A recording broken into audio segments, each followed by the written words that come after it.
So I have had a lot of young people come up to me and say, I really want to study and get a degree, let's say in Asian American studies or political science, but my parents really want me to be a doctor or an engineer.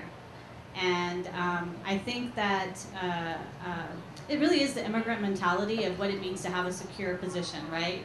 Being a politician, or let's say doing some of these other things are sort of highfalutin, right? Like, so if he wants to become president, obviously, I mean, maybe that just seemed a little out of reach, right, for his family. I found that well, a couple of things. One is oftentimes you do have to persevere despite those barriers. And I know friends, and I mentioned Jay, who's a state rep in Ohio. I think they all have the same stories, that it was sort of this surprise look from the family that they wanted to run, or they wanted to do this kind of work, and eventually people come around, right? So what I tell the young people that I talk to is that sometimes you just have to say, I know you don't understand me right now, but this is something that's very important to me, and why. And if we don't have a voice for our community, who's going to? I mean, this is a larger issue of, again, going back to why we need to have more folks in public service, in government, encouraging folks in the pipeline. I want to call out my interns, Laura and Tang. If you guys can stand up, that's our career, that's our pipeline for like the federal government. And that's the importance of encouraging individuals that you don't have to just be doctors or engineers or like make a lot of money on Wall Street.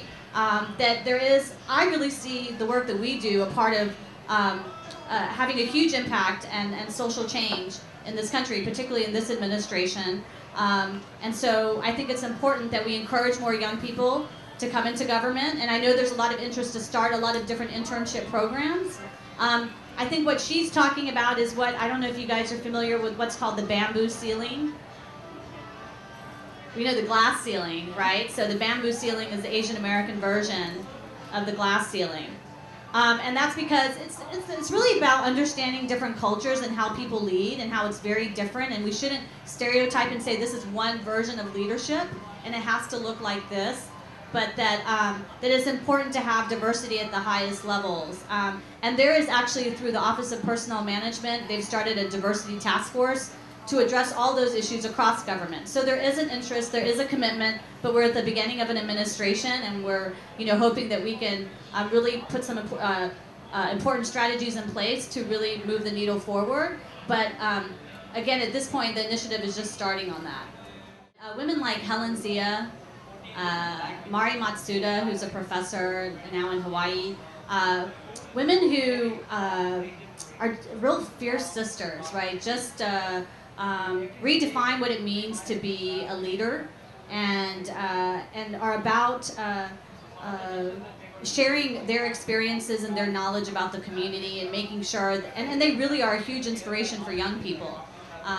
And make you think and challenge you about just the way you see the world and your place in the world. And I think that that's been a huge influence for me. I see amazing young women all the time. I have to say that I don't, as far as Asian American women, but I think we need to have more of us.